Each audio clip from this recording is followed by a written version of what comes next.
Hello guys, this is your friend and we are back with a new fanfic. Which is what if the Emperor and Empress of the West were Naruto and Hinata Part 2. And if you enjoy this fanfic then please press the like button and subscribe to my channel for more fanfic like this and comment for next part. And now let's start the fanfic.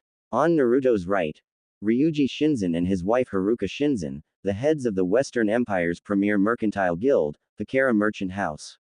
Ryuji was originally a mercenary ninja, while Haruka had a gift for business and management. They were the first to back Naruto in his ambition financially following the death of Rokubungi Oda. When the Unification Wars had reached its conclusion, they created the merchant houses which had two purposes, providing imported and exported items across the empire and in the east, while at the same time, keeping a close eye on the more unruly villages in the east.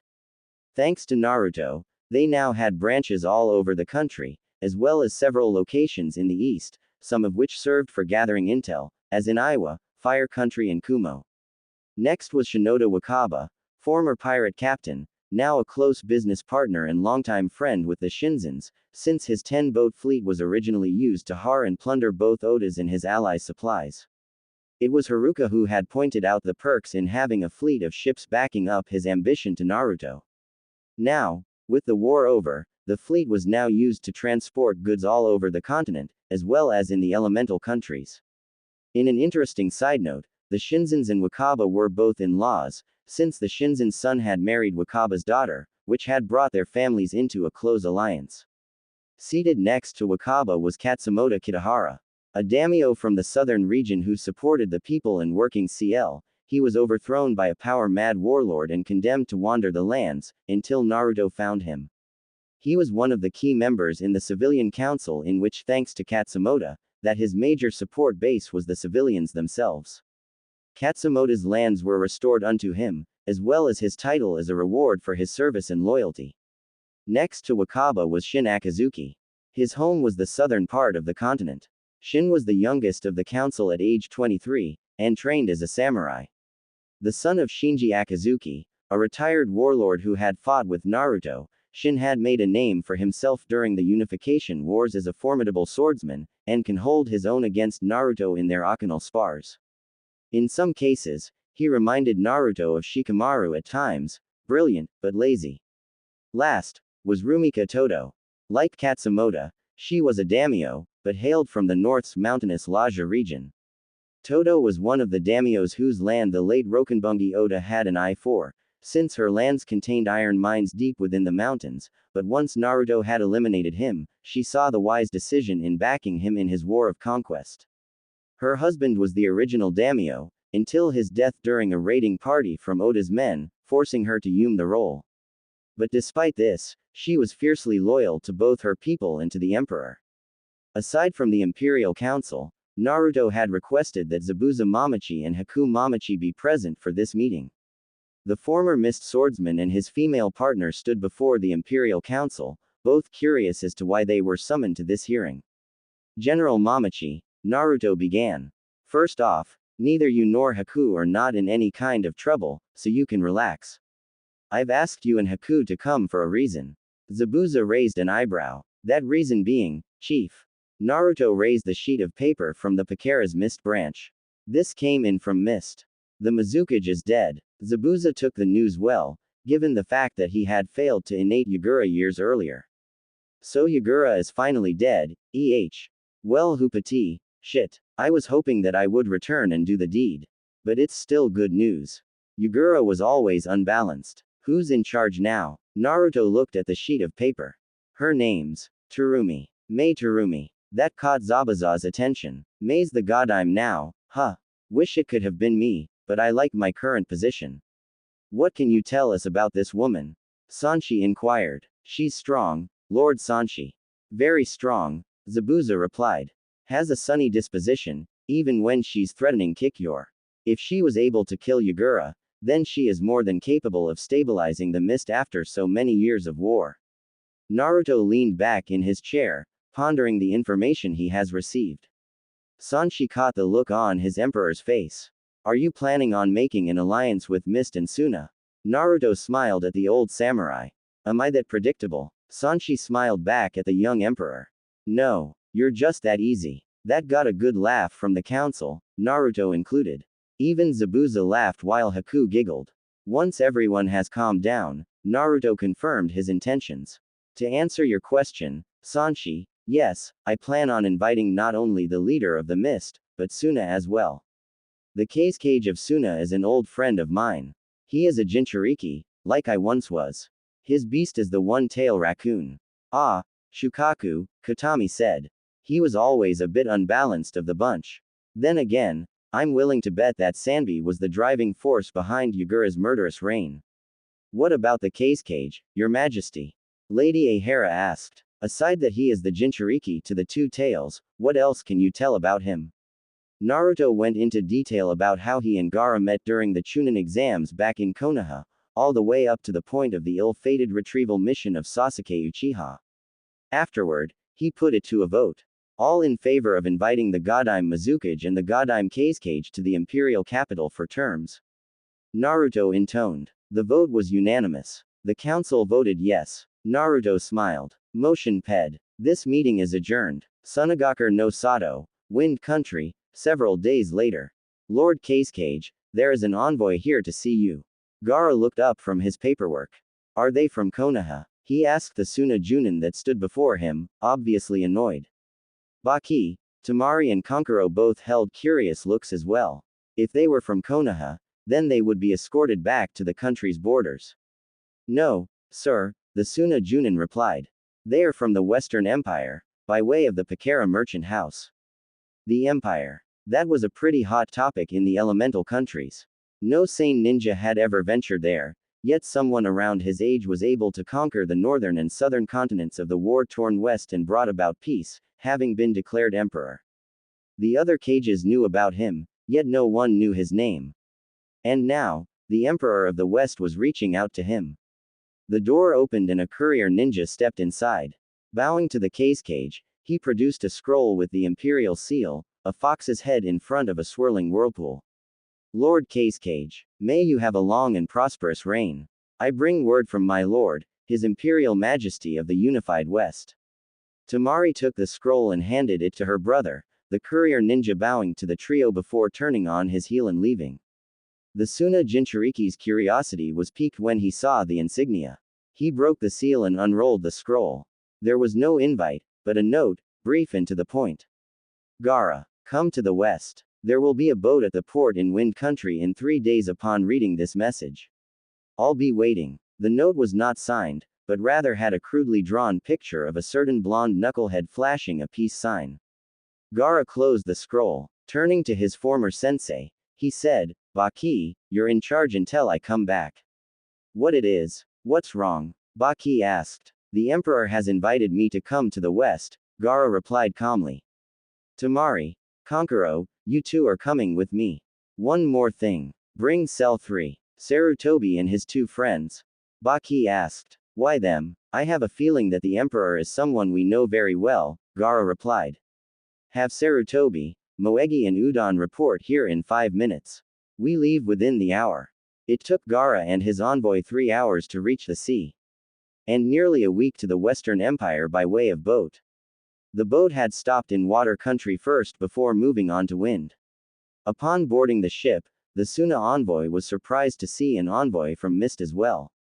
They had heard reports about someone eliminating the insane Yagura and bringing the bloodline purges to an end. The Mist envoy, led by the Godime Mizukage herself, Mei Terumi, was also invited. Escorting her was the reformed 7 swordsmen of the Mist. Suna and Mist had some bad blood between the 2 villages, as several of Suna's clans were refugees from the Mist, having escaped from the village during the worst of the bloodline purges. Gaara had demanded that Suna release those who had fled back to the Mist. Gaara's predecessor refused. It was because of the first uprising back in Mist that Gaara had backed off. After several days at sea, the envoy had finally reached the unified West. Instead of docking at Karata port, the boat instead headed upriver. Mei was concerned and flagged down a sailor. I thought we were going to disembark here, she said. Not here, Lady Terumi, the sailor replied. Kimen City, the imperial capital. We dock there in 30 minutes. As the sailor went about his business, Mei turned to Gaara, who stood along the bow. The boat ped Karada port, and headed inland. The cages of mist and Suna took in the scenery. To think that just 2 years ago, this land was locked in a constant state of civil war, the Godime Mizukage said. Now, you really can't tell. I always thought that the mist and water country had it bad when Yagura was in charge. But the stories I've heard about the West while I was a Junin about the West, whoever the emperor is, he has done something that is nothing but miraculous. Gara agreed. The two cages stood in silence as the boat made its way upriver. Within minutes, the imperial capital soon came into view. May and Gara took notice of the imperial complex, the home of the emperor, rose above the city. From a distance, the home of the emperor and seat of the imperial west was imposing, reminding Gara of the Cage Tower back in Suna.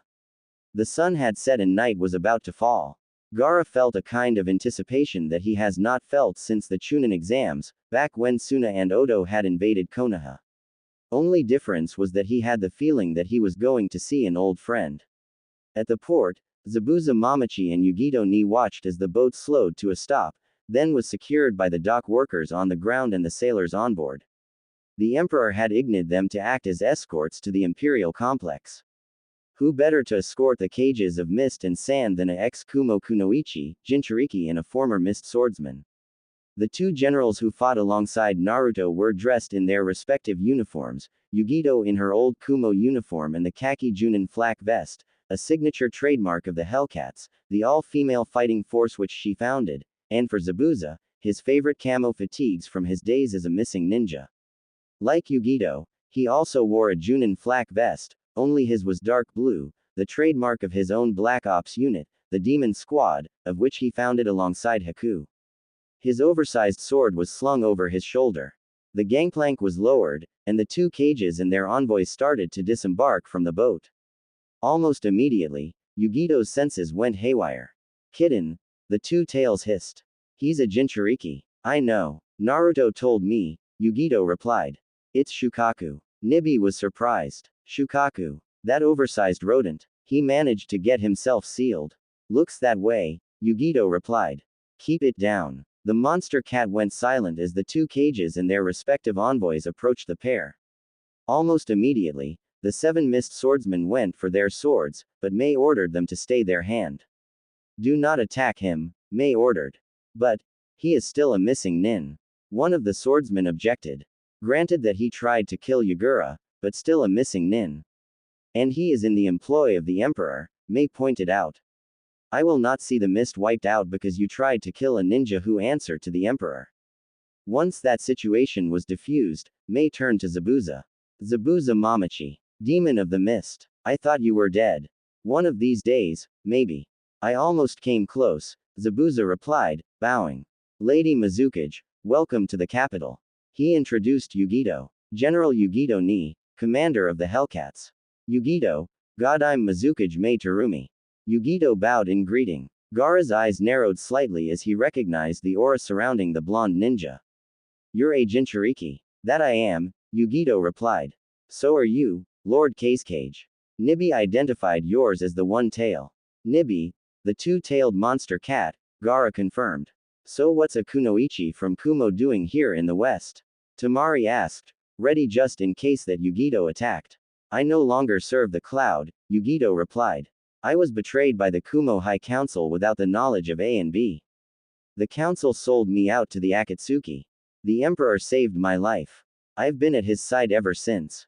Tamari calmed down after that. The Akatsuki was also a hot topic aside from the emperor. They had went underground following the disappearance of Naruto and Yugito, but there were reports of them resurfacing. Any village who had a Jinchuriki were in a state of high alert, or those Jinchuriki who were wandering had went underground. The emperor sent you to meet us? Gaara asked. Yugito nodded. Yes. Consider us your personal escort to the boss. He is waiting for you at his home. I always thought the people of the West were different, May said as Zabuza and Yugito walked through the open-air market of Kimin. Now I see that everyone's the same, from the style of clothes to the same food. The boss and I thought the same thing when we first came here, Yugito said. Of course, this was back when Oda had ran the place. It wasn't as lively as it is now. The living conditions were horrible. Oda was leeching off the people, demanding tribute upon tribute. He killed the men who did not comply and raped their wives and daughters. One girl he used as a toy after cutting off her limbs and tongue, after eliminating her family who dared to oppose him. When he got tired of her, he tossed her to his troops. When the boss found her after we had killed off Oda, even he was appalled at the barbarism that Oda had done. He did the right thing and granted her a mercy killing. Temari and Mei paled at Yugito's story. Even the mist swordsman and the other Suna ninja looked sick. The boss spent 3 months consolidating his power base here, Yugito continued. It was then he decided to launch his own war. A war to unify the continents. Most of the warlords here fought only for land and to subjugate the other. He fought to unify the lands under his banner, to bring about an everlasting peace, something that the West has not seen since the era of the Six Paths Sage. From the look of things, he has succeeded, Temari noted. This place feels so alive. Only took the chief 2 years, Zabuza said. I was one of the many who came to his side. All of the tyrannical warlords were wiped out, while those who were smart enough not to fight flocked to his side, while others supported him financially. 1 year to unify the northern region, and another year to unify the southern region. We just celebrated our first anniversary of the Empire unification a couple of weeks ago. He should have invited you two here earlier. You would have had a blast.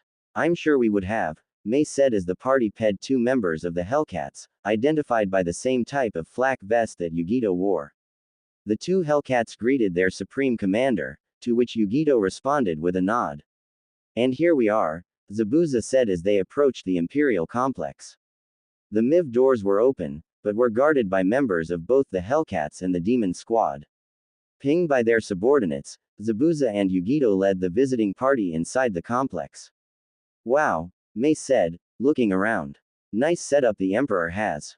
The Imperial Palace sits at the center of the complex, Zabuza explained.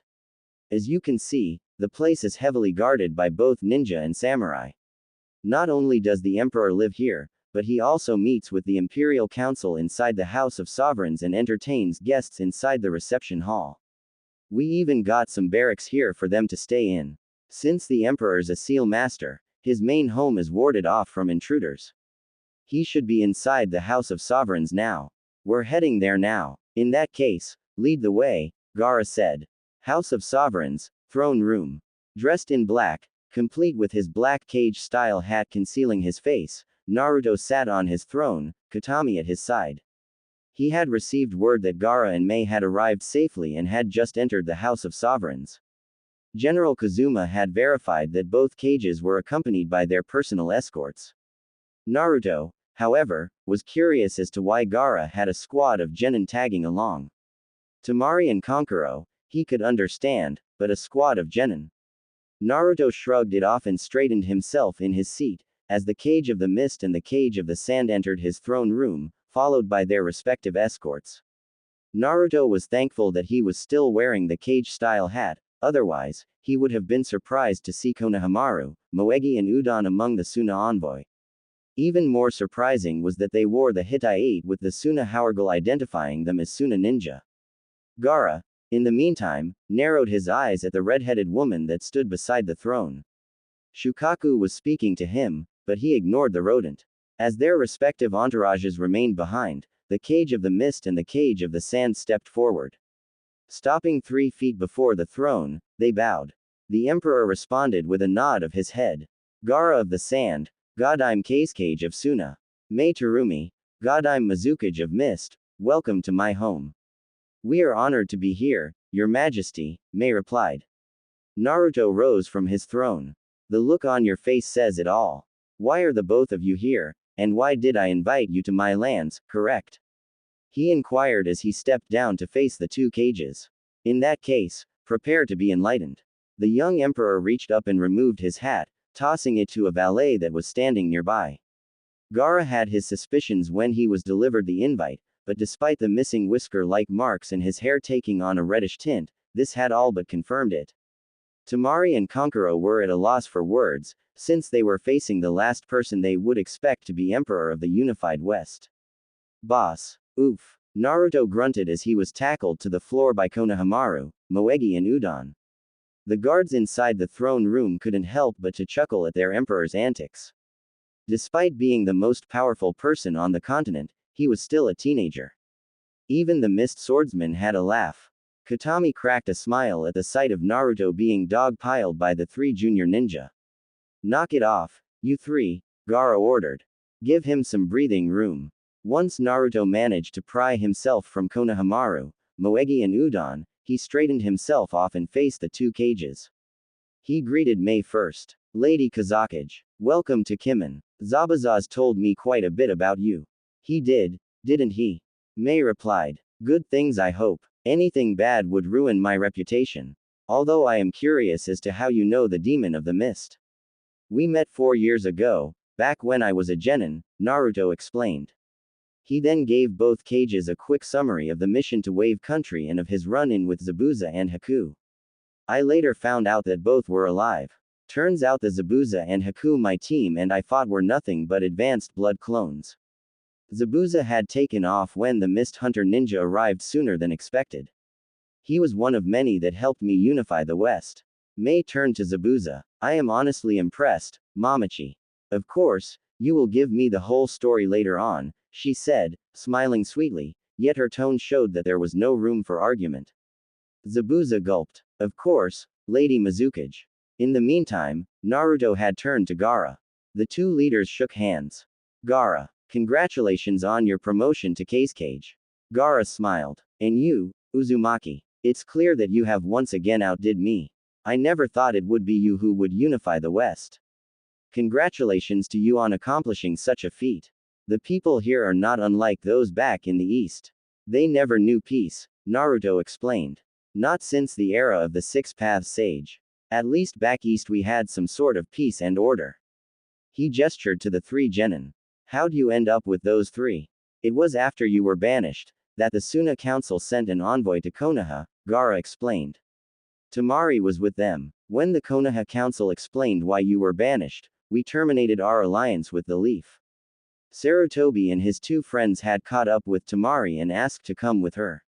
They knew about your burden as the Jinchuriki and when the banishment order came down, decided to desert the village in favor of Suna. How did Asuma take the news? Naruto asked. He tried to stop us from leaving, pleaded with me to stay, the young Sarutobi said. Said that families should stick together. But we couldn't stay. Not after how the council treated you after you brought back that traitor. I haven't spoken with him since that day. Naruto tapped the Hittite that his former protege wore. So you're a genin of Suna now. Congratulations. I always had faith in you, Konohamaru. In all of you. It's Maru now, Maru corrected. I changed my name when I arrived in Suna, boss. That was the last thing that connected me to that village. Whenever people called me by Konohamaru, it reminded me of you and of your sacrifice. It brought back so many bad memories. Maru, show some respect, Tamari scolded. Naruto waved her off. It's okay, Tamari. Maru's been calling me boss ever since Konoha. It's his way of showing respect towards me. In any case, it's good to see you again, Naruto, the wind mistress said as she hugged the younger man. You're grown too. Last time I've seen you, you were nothing but a sprat. It was indeed true. Naruto barely stood over 5 feet back in Konoha. Now, he was clearly a foot taller. 4 years of hard training and fighting tends to work wonders. He turned to Kankuro. Still into your puppets, I see. Improved any. Kankuro grinned. You can be more than happy to find out, kid. He shook Naruto's hand. Good to see you're still alive.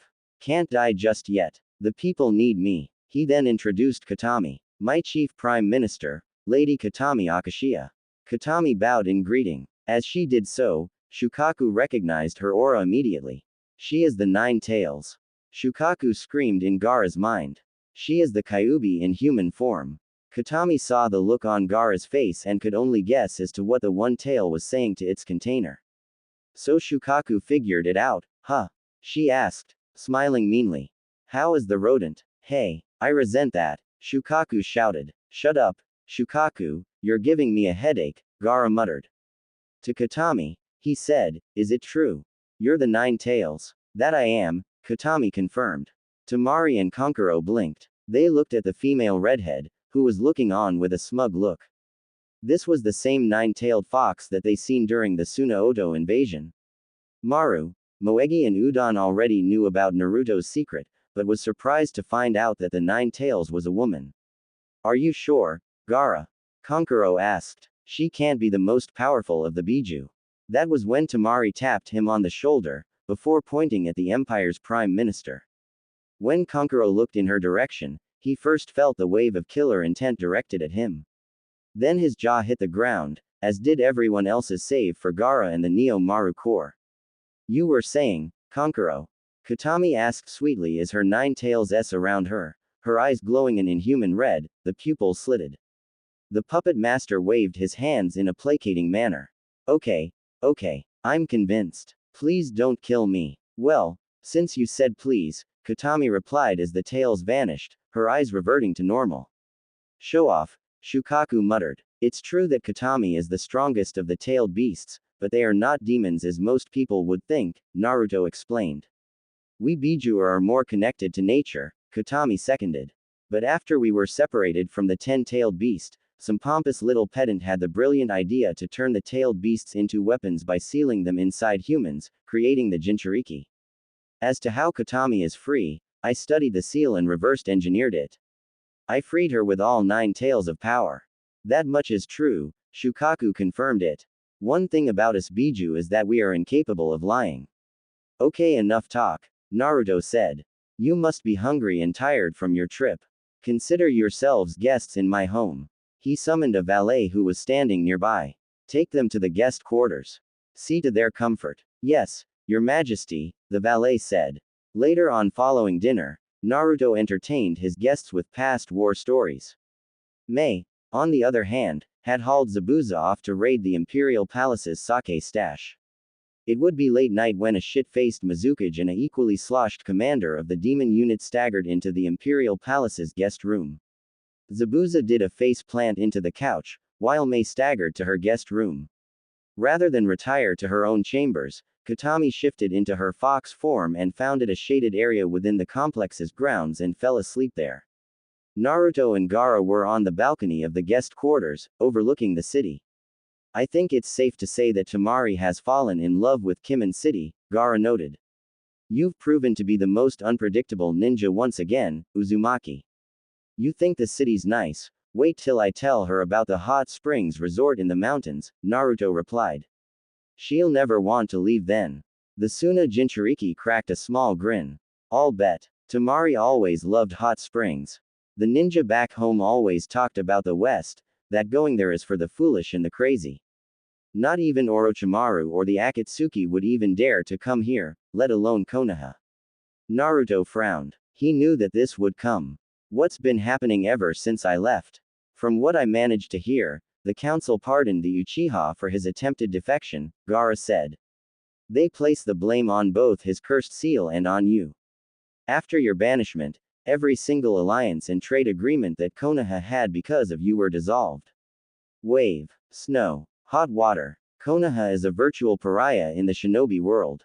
Wherever they go, they are not welcome. In some cases, they are not allowed entry into some of the towns, forcing their ninja to go in using henges and aliases. I bet they blame me for that too. Naruto was not the least bit surprised with Gaara's reply. They do, the redhead replied. After talking for several more minutes, the two leaders decided to retire for the night. After all, tomorrow would be a big day for all parties involved. The following day, a special meeting was taking place inside the House of Sovereigns. The Emperor had convened his Imperial Council, and this time, the two cages were present. 2 more chairs were placed at the head table. Gaara and May sat on Naruto's right, while Katami remained on his left. Naruto himself dressed for the occasion, his white shirt, black vest, long coat, pants and boots, while Gaara and May were in their respective cage robes of state. This meeting of the Imperial Council is now called to order, Naruto announced. It is my honor and my pleasure to introduce to this council, Godime Kazakage Gaara of the Sand. Gaara rose from his seat and bowed. And Godime Mizukage May Terumi. May followed suit. Once both cages were seated, Naruto continued. This is the Imperial Council.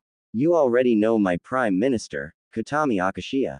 After Naruto got through introducing the council members to the two cages, the meeting was underway. Thanks to our emperor, the empire is strong, Sanshi began, but even the strongest of the nations can use an ally or two. His Imperial Majesty spoke highly of you, Lord Casecage, and General Mamachi also praised your leadership abilities, Lady Mizukage. Which is why we are here to discuss terms of a military and trade alliance. Go on, Gaara prodded. At Naruto's nod, a valet approached the head table and placed two binders in front of Gaara and Mei before retreating back to his original post. The terms are agreeable and very generous, Sanshi continued. We already have branches of the Pakera merchant house in both Suna and Mist, which is already covered in the trade agreements. As for military aid, it's really quite simple. If you ever need a hand, then the Empire will come to your aid. There's a catch, isn't it? Mei asked, leafing through the document. Yes, Naruto replied. Only one condition, that the both of you will allow an imperial consulate in your respective villages, and in response, I will allow a Suna and Mist consulate to be placed here in the capital. Of course, my representatives will follow and honor the rules of your respective villages, and your representatives will honor and respect the rules of the empire. The representatives you appoint will answer directly to you, and the same applies with my representatives. As an added bonus, you get your products at a reduced price through the Pakera shops. Can we IGN a garrison of ninja to defend the MB if necessary? Gaara asked. Naruto nodded. I see no problem with that, as long as I can do the same. There's 2 compounds in the city that are empty. You can use them if you wish. So, do we have an agreement? Gaara and Mei exchanged glances. It took them only a moment to decide. Within seconds, their signature and their Hanko seals was on the documents, followed by Naruto's own. 1 month had passed since the unified West, Suna and Mist had formed their alliance. Their respective consulates were in place in both East and West. In Kimen, the Suna representative was Temari herself, having volunteered for the position.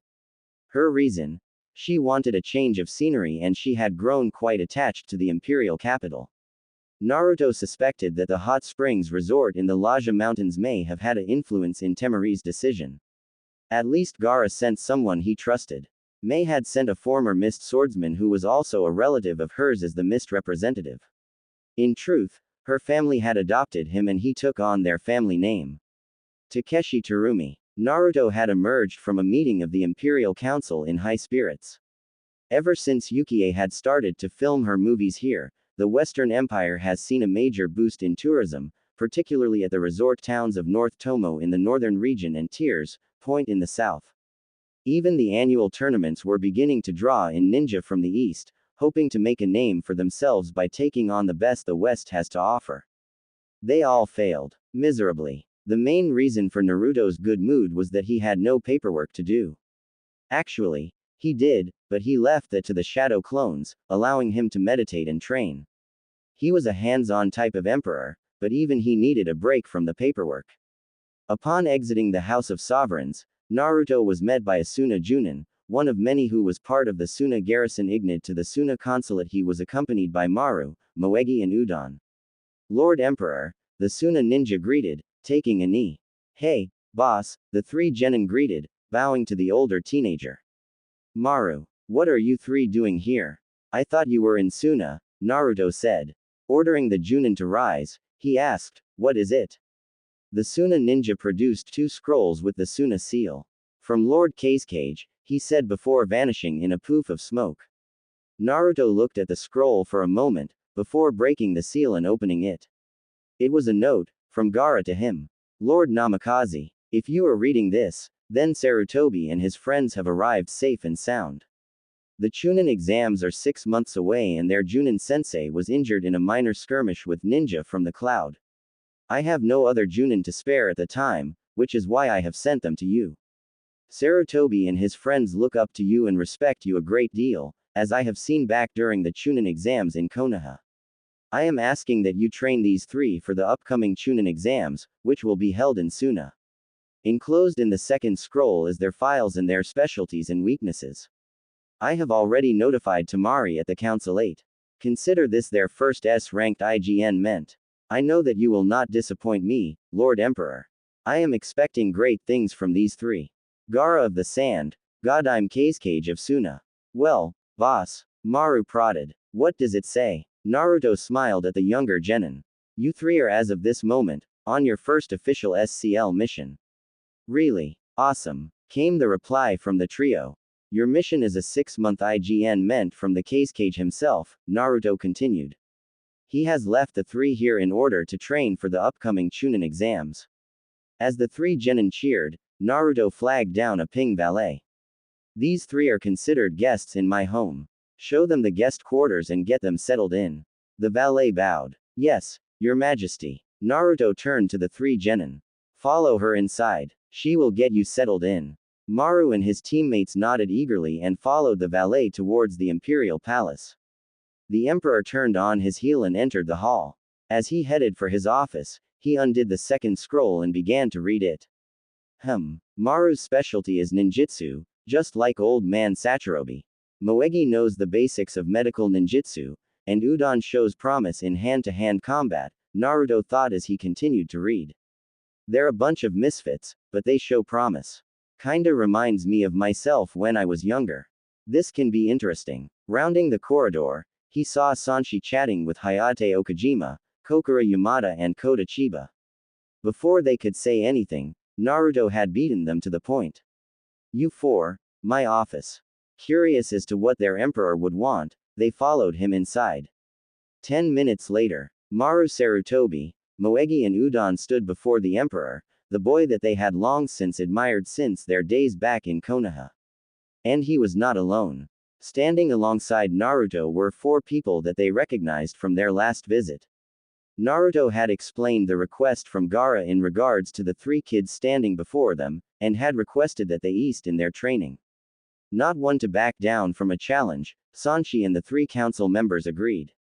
Gaara's entrusted you 3 to my care, to train you for the Chunin exams, Naruto intoned, his face serious. But I cannot do this alone, which is why I enlisted the help of these 4 upstanding warriors. I fought with them during the Unification Wars, and I trust them with my life. Mondays, I will teach you taijutsu, as well as chakra control and endurance training. Tuesdays, Sanshi will train you 3 in basic weapons combat and tactics. Wednesdays and Thursdays, I got something special planned. Maru, you will learn ninjutsu from Okajima. At that, the Tengu bowed. Moegi, as you are studying to be a medic ninja, you will spend time with Yamada. Kota bowed as well. And Udon, you will receive intermediate and advanced taijutsu training from the Chiba clan, mostly from Takuma. The Chiba clan head followed suit. Sanshi sized the 3 Suna genin up. So, this is your little pet project. Train these 3 into battle-ready ninja. You got your work cut out for you, chief. Maru puffed at that insult. Hey, I'm gonna be a great ninja. Like the boss and my grandpa. Sanshi looked at Maru. And who are you? Maru Sarutobi. Sanshi recognized the name immediately. Sarutobi. Your grandfather was Hiruzen Sarutobi. You knew him. Knew him. I fought him when I was younger, Sanshi replied. The chief admired him a great deal. As did I. Good man, good ninja. Although it's a bit late, the chiefs told me about his ping. You do have my sympathies. They're a group of misfits, but they got heart and guts, Naruto added. That goes a long way. I see in them plenty of potential. Potential to even usurp me. They got spirit, too, Okajima added. I'll send in one of my best ninja to east in the training. You have the full support of the Okajima clan in this, chief. Naruto turned to the 3 Suna genin. I will warn you in advance. These 4 are not to be taken lightly, as am I. We will push you to the extent of your abilities. We will be hard, but we will also be fair. I will not make the same mistakes as Hitaki did with myself, the emo and the banshee. You will receive equal training. And I will be in contact with Tamari, who will be ping on your progress reports to Gaara. By the time the Chunin exams come around, you 3 will be the talk of the town. Do I make myself clear? Yes, boss. Maru, Moegi and Udon shouted in chorus. You 3 will have the weekend off, Naruto said as he dismissed the 4 council members. Come Monday, your training will begin. There will be risks, but the rewards will be great. Snafu's notes. Taking a page out of my other fanfic Resident Evil. A change in pace, Most of this chapter consists of journal entries from Naruto's point of view, combined with scenes from Konoha and flashback scenes. I feel that the journal entries would serve to be more dramatic. Also, it was kinda long, so I split it in two halves. Update. I uploaded the beta version by mistake. This is the correct version with Yahiko and Konan. Roshi and Han are in the next chapter. Journal of the Emperor, Naruto Namikaze.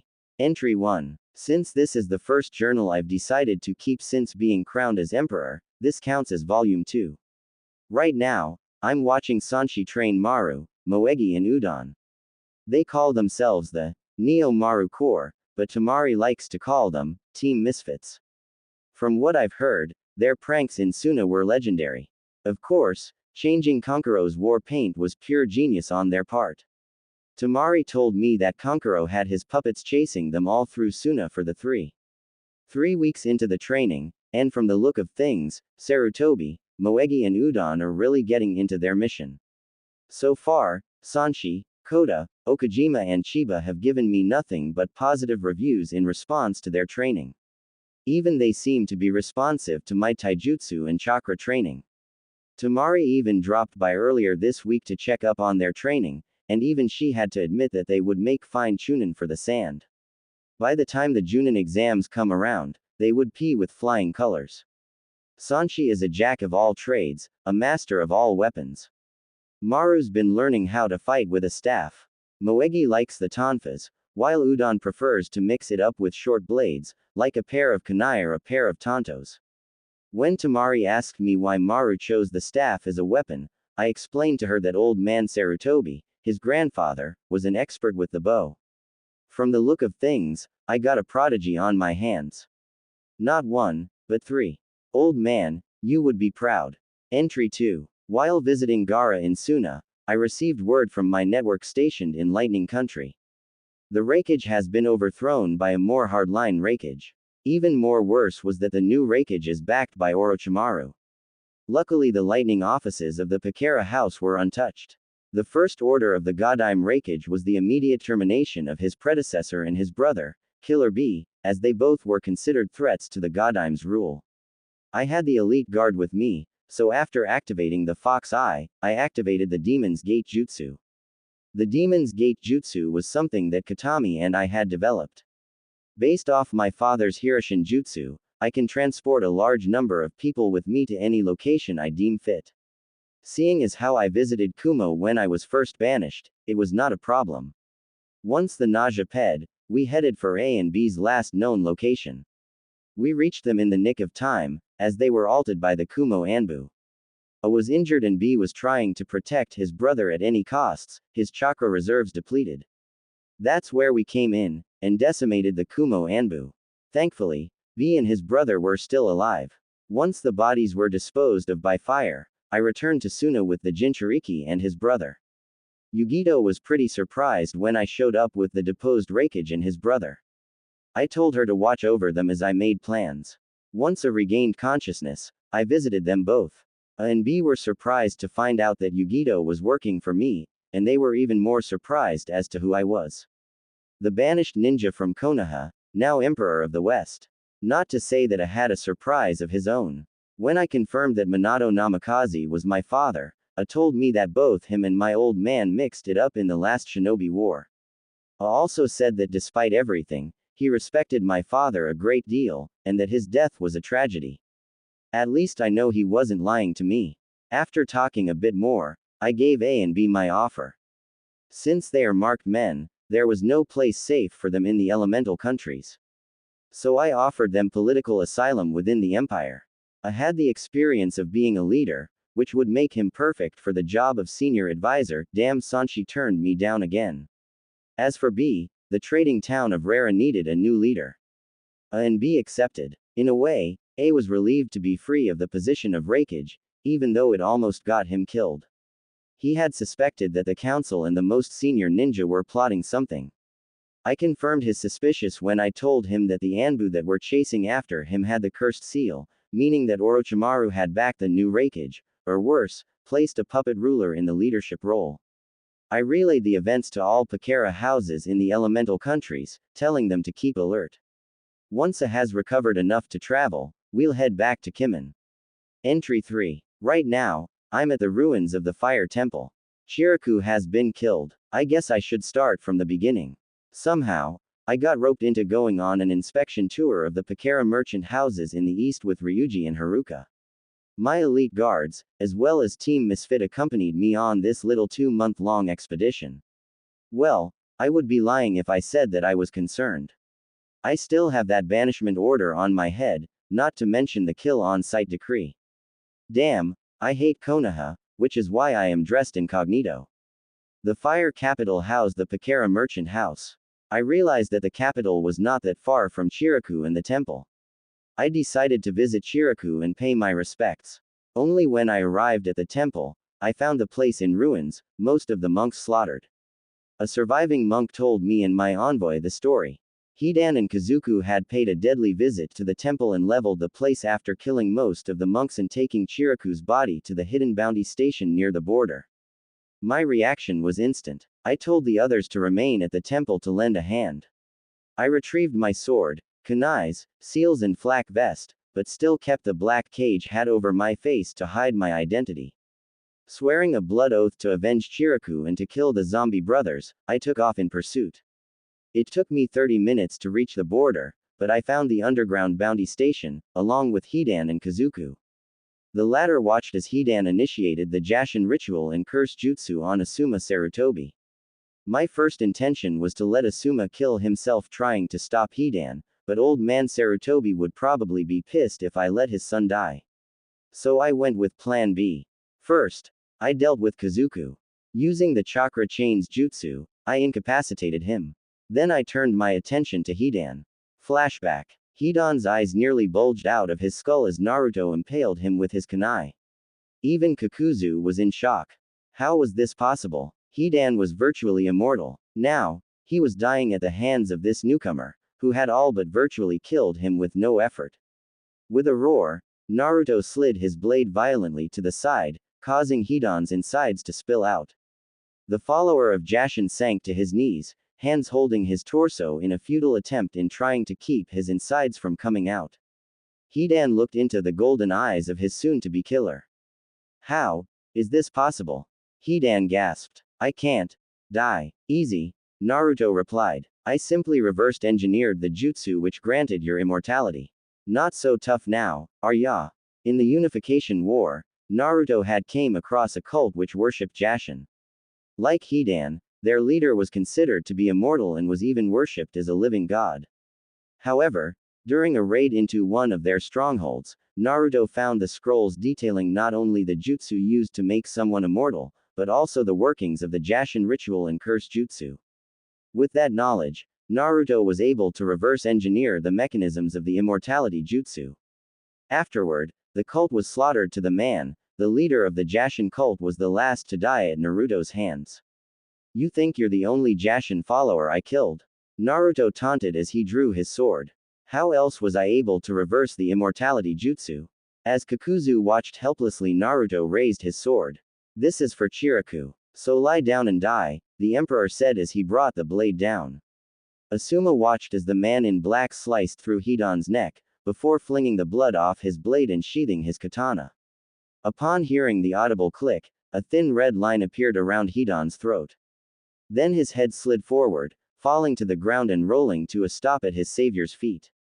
Hidan was dead. The pain finally getting to him, Asuma mercifully ped out. Seeing that Asuma was out of the picture for the moment, Naruto turned to the bound Kakuzu. The bound ninja tried to break free of the chakra chains that bound him, but realized that they were draining his chakra at a rapid pace. One supposed immortal down, one to go, Naruto mused. You may kill me, but the others will track you down and kill you, Kakuzu sneered. They can try, but they will die as well, Naruto replied calmly as he analyzed his opponent. Through his fox eye, he saw Kakuzu's means of immortality, the 4 hearts. One more thing, Kakuzu, Naruto replied as he removed his face mask and hat, I'm Naruto Uzumaki. Kakuzu's eyes went wide. The Kyuubi Jinchuriki, you. The last thing Kakuzu saw was a flash of yellow, then darkness. End flashback. Asuma was still out cold. I took Hidan and Kazuku's heads and collected their bounties. But before I could recover Chiraku's body, I received 3 more uninvited guests. Ino Yamanaka, Shikamaru Nara and Choji Akamaiki. From the look of things, both Ino and Choji have been promoted to Chunin since my exile, and they yumed that I was the one who had attacked their sensei. Not surprisingly, they attacked me. They've improved since I was banished, Ino especially. Looks like she's been training under Tsunade, as she now has the chakra-powered super strength. Funny. So do I. After several minutes of fighting, the trio tried to catch me in their feigned formation, distract me with Akamaiki, then Nara will use his Kajimane to capture me and Yamanaka will incapacitate me with their mind transfer jutsu. Well, actually, I allowed them the first 2, but when Ino tried to use her family's signature jutsu, I gave them a shocker. I broke free from the Kajimane using a jutsu I leaned from General Kazama and performed a substitution with Choji. Ino's mind went into her partner's instead and I punted Choji into Ino's body. With both of them out for the count, I turned to Shikamaru. He tried the Kajimane again, but this time around, I blasted him with a new technique I developed. Deadly Tempest. I was inspired by Tamari and her Kamidachi attack and after a couple of days, I developed 2 variants of it, wind and fire. The attack is basically chakra-powered winds with the force of a hurricane gale. The wind variant blasts the opponent with super-cooled air. And it did as it was advertised. Shikamaru was sent flying into his teammates, out cold. With those 3 nuisances out of the way, I retrieved Chiraku's body. Asuma had recovered by that time, but was in no shape to try and attack me. I left him there with his former students. Kanahagakure. The following day. Inside a hospital room, a very pregnant Kurenai Sarutobi kept a silent vigil over her husband. Hidan had worked Asuma over pretty good with his ritual and curse jutsu. The Sarutobi clan head had multiple cuts and lacerations, some minor, others serious. He had lost quite a bit of blood on the way back to Konoha. Choji had carried him on his back and Ino fed him blood pills, and given the extent of his injuries, he would be on the inactive list for several months. But he would survive. You die on me, Asuma, and I will kick you for making me a widow and a single mother, Kurenai hissed. Inside the Hokage's office, a battered and bruised Shikamaru, Ino and Choji gave their report to Tsunade. Also present were the 2 senior advisors, Kaharu and Hanmura, and the Warhawk, Danzo. It was only after we had regained consciousness that we saw the bodies of the 2 Akatsuki, Shikamaru explained, holding an ice pack to his head. The bounty station verified them both as Hidan and Kazuku, both SCL missing ninja, both were members of the Akatsuki. And both were killed by the same man we fought, Ino seconded, also holding an ice pack to her face. Describe this man, Danzo commanded. Tall, maybe about 6 foot even, Choji said, holding his own ice pack to his nose. Dressed in black, Junin flak vest, pants and boots. He wore a cage-style hat to cover his face. He was armed with a sword, but did not use it against us. We saw no Hittite identifying him as a missing ninja. Mercenary, perhaps. Danzo muttered. Someone who was able to kill 2 ninja who were deemed immortal is someone to be watched. There's something else, Shikamaru said. Sensei said that the man saved him from being killed by Hidan. I don't buy it, Tsunade said. Whoever this man is, we need to know if he is friend or foe. Bring him in for questioning. Any capable Chunin or Junin should be up to the task. Danzo bowed, albeit mockingly before he and the 2 advisors exited the office. Upon going his separate ways from the 2 advisors, Danzo summoned Sai. He had plans to make. Journal of the Emperor, Naruto Namikaze. Entry 4. Somehow, I know that beating down the Ino-Shika Cho trio would come and bite me on the following day, we held a funeral at the ruins of Fire Temple. Chiraku deserved better. He didn't deserve to die like a dog. The surviving monks would rebuild, but not before I promised them help in any way possible. The monks departed to a fallback spot, while I and my entourage returned to the temple. There, I found the Warhawk, the one who had orchestrated my banishment in the first place. He wasn't alone. 20 Root Anbu accompanied him. Made me glad that I knew Konoha law, which is why I gave the order not to kill, but rather maim. Had I ordered the elite guards to kill, then I would be in the bingo book. But I wasn't worried. If I was alone, then yeah, I would be worried. I think I should take this time out to tell you about my elite guards. It was Sanshi's idea to begin with. Even though I am a highly skilled warrior trained in the ways of the shinobi and samurai, even I need someone to protect me. Which is why Sanshi came up with the idea of having an elite group of bodyguards, both samurai and shinobi, to watch my back. They all came from samurai and shinobi families, and are especially good at what they do. The elite guards are a motley bunch, but they look out for each other as well as guard me.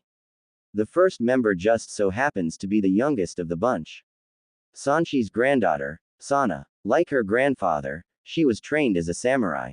In the Unification War, she was a member of Yugito's Hellcats, and still wears the khaki flak vest with pride. I spar with her every once in a while whenever I can't fight her grandfather. The others tend to treat her like the little sister of the bunch. Hideo Kibagami was Eiji's nephew. His parents were killed in battle and he was raised by his foul-mouthed uncle and also taught the ways of the sword. From what I've seen, the Kibagami style is mostly quick draw. He was the oldest of the bunch, and formerly a member of Zabuza's demon squad. Every once in a while, I see him and Zabuza fight. Last time I checked, the matches are 5-4 in Zabuza's favor. Takuma Chiba is the resident taijutsu master of the group. I've seen the Chiba clan in action, facing down heavily armed ninja and samurai, and they would come out on top. That was one of the reasons why I had him mentor Udon. The others tend to poke fun at his nature, calling him a philosopher with his head in the clouds. But in the moment of truth, there was no one in battle more fierce than a Chiba at your back. Personally, I would like to see him fight either Choji or Rock Lee. The second oldest of the bunch was Ro Shinto. Both the Okajima and the Shinto ninja clans were natural rivals. Whenever they were not fighting together in the Unification Wars, they would occasionally try and one-up the other, with often hilarious results. While the Okajima specialized in I-Nation and stealth, the Shinto prefer to do their business up close and personal. He describes himself as a charismatic sociopath on the battlefield, but a gentleman off it. Hakuyuki Mamachi was chosen by me personally because of her abilities over ice and water. Thought to have been killed during the Wave mission years earlier, she was in fact alive alongside Zabuza. In the years following the mission into Wave, her abilities over water and ice had all but improved over time, making her even more deadly. Combine that with her taijutsu training from one of the mist refugees, she was very deadly as an in. She was also my closet friend, given the life lessons I picked up from her back in Wave. Last was the resident medic nin of the group, Akemi Shiratori. The Shiratori and Yamada clans were close allies. When it was clear that Akemi had the potential of becoming a medic nin, Akemi's parents sent her to train under Kokura personally. Even though she did not have the ability to control fire, Akemi made up for it by being a master medic. Back to the matter at hand. Flashback. Ruins of Fire Temple, nighttime. Naruto watched silently as the 20 root Anbu surrounded him and his escort. After ordering Team Misfit to back up Ryuji, he gave a silent command to his elite guard. The 6 shinobi and samurai spread out, ready to protect their emperor. The emperor's eyes narrowed as he saw the old warhawk and Sai approach him.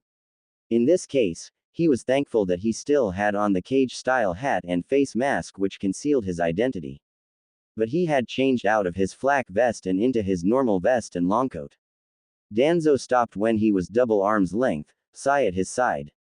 Naruto looked at the warhawk, then at the 20 root that surrounded him and his escort. 20 ninja against myself and my escort. Hardly fair, old man. It shouldn't be fair, Danzo replied. You killed 2 SCL criminals and beaten down 3 Chunin-level ninja. I'm simply not taking any chances. In my defense, the 3 ninja attacked me first. My target was the 2 Akatsuki. The Konoha ninja were simply in my way. You didn't come up here for a friendly chat. State your business. Danzo was to the point. You are to surrender at once. By order of the Godime Hokage and the Konoha Council, you are summoned to Konoha for questioning. My root are here just to make sure that you make the right choice. Of course, it would be such a shame for a person of your potential to be locked away. I can use someone like you en route. I can protect you from that drunk of a Hokage and the rest of the clans. Join me, and I will make you my right-hand man. When the time comes for me to usurp the position of Hokage, I will make Konoha a village to be feared. Join your side and become a tool like the rest of your root. All ninjas are tools. Ninjas are not tools of anyone, Naruto replied. As for your answer, the answer is no. Pity, Danzo replied. Then you leave me no choice. Kill his escort and seize him. As the root moved in, Naruto merely smiled. You really think your Anbu can stand a chance against my guards? You really need to get out more. End flashback. We fought on the grounds of the destroyed temple. 20 against 7 seemed like an unfair fight. Only difference was the people of the West lived and breathed warfare. So Danzo was very surprised when we tore through his route with little effort. I took down 10 of them before turning to Danzo and Sai. The ink user found out the hard way that his ink attacks were ineffective against tsunami force winds. Once Sai was taken care of, I turned to Danzo. The fox eye immediately identified the Uchiha's Sharingan. Unlike Hatake, he had several implanted, one in his left eye and the other in his hidden arm. I gotta thank Katami when I return. The fox eye did as it was advertised. Danzu's Sharingans proved to be ineffective against my own bloodline when he tried to use it against me. That didn't make him any less dangerous. I ended up fighting in a sword fight. The old man was good, I hate to admit. But he was pretty complacent in his superiority. But in the end, his sword was broken in two, and he was staring down at the pointy end of my blade. I think he was honestly shocked to see that his best ninja were defeated. Killing him would only make things worse, so I spared his life. Danzo soon joined his route in unconsciousness. By the time he and his group recover, I was be long gone. Entry 5. Visited Yukie in Spring Country. Actually, she invited me to the premiere of her newest movie, which she had shot back west. Afterward, she invited me and the guards to her estate in the spring capital. There, I entertained the elite guard with stories of my days as a Konoha genin, particularly the mission into spring, then known as snow. Now that Yukie's a daimyo, she managed to get a small ninja village established. She took me there one time. The ninja were mostly refugees from Mist and from other villages that had fallen off the map. I'd say in a few years the Hidden Ice Village will be a force to be reckoned with. I also received word from the spring branch of the Pakara merchant house that the original Ino Shika Cho trio, consisting of Inoichi Yamanaka, Shikaku Nara and Shuza Akamaiki, were tailing me. This I already knew, since I saw them at the premiere. Shuza pretty much sticks out like a sore thumb, and if he was there, then his two buddies were not far behind. The original Ino Shika Cho were pretty famous during the days of the last Shinobi War. Not as famous as my father, but still famous. Call it hubris, but I wanted to see just how good they really were. Fortunately for them, they decided to come to me. It was in the evening when I was training in the woods surrounding Yukie's estate when they showed up. Flashback. Spring Country. Clad in his usual black flak vest, pants and boots, his face still concealed by the cage-style hat and face mask, Naruto was performing his evening kata, knowing full well that he was being watched. Yukie was also present, chatting with Sana and Haku while the other 4 elite guards stood around, chatting amongst one another. Hiding in the shadows, trying to figure me out isn't going to get you nowhere, Naruto called out in a loud voice as he concluded his kata. Step into the clearing. As the elite guards drew their weapons, Shikaku Nara, Inoichi Yamanaka and Shuza Akamaiki emerged from the forests. The elite guards were ready to attack, but a signal from Naruto stayed their hand. Shikaku Nara, Inoichi Yamanaka, Shuza Akamaiki, Konoha's infamous Ino Shika Cho trio, Naruto drawled. Yukie's eyes narrowed. Konoha ninja, here. They're here for me, Naruto replied casually. Isn't that right? That's right, Shuza said. Can't help that I'm popular these days. I'm guessing that there's an ulterior motive you three decide to chase me down, aside the fact that it was on the orders of your Hokage. Inoichi nodded. You did attack our children. So yes, it's a parent thing. You must have parents, so you must understand the bond between a father and their child. I don't, Naruto replied flatly. My parents died on the day I was born, my mother in childbirth, and my father in battle. The father figure I had died in a sneak attack when I was 12. Enough talk. You came for me, so here I am. You don't have to worry about my guards interfering in our little dance.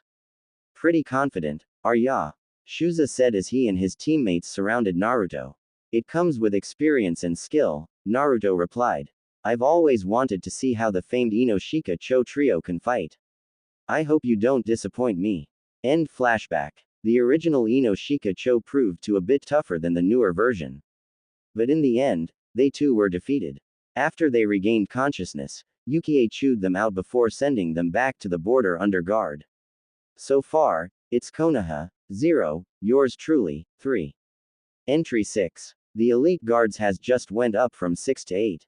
The two newest members just so happens to be a founding member of the Akatsuki and his lover, who was the former leader of a Magiker. How did that happen, you ask? Well, as it turned out, my spy network back east had caught wind of a major defection from within their ranks.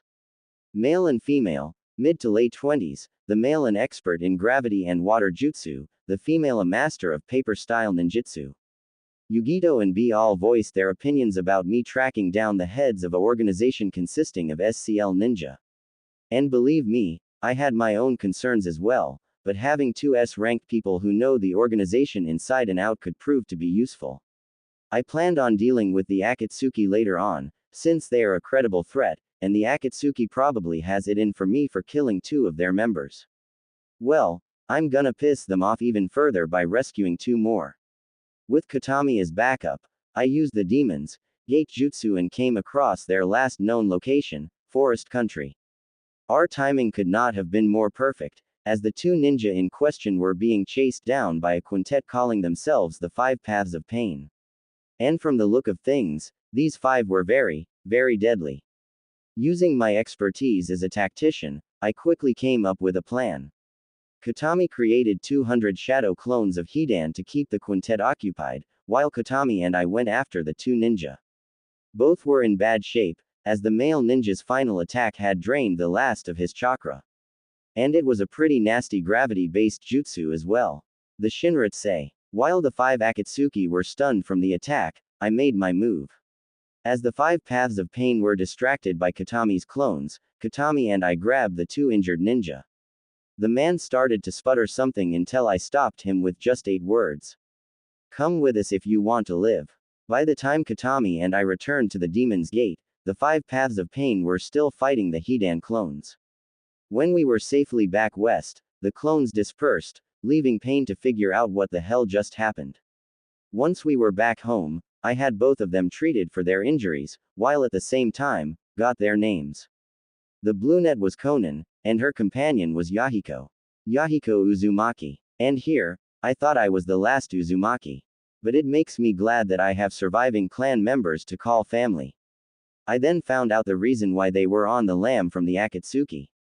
Then again, Yahiko was surprised to find out that my mother was the former ruler of Whirlpool.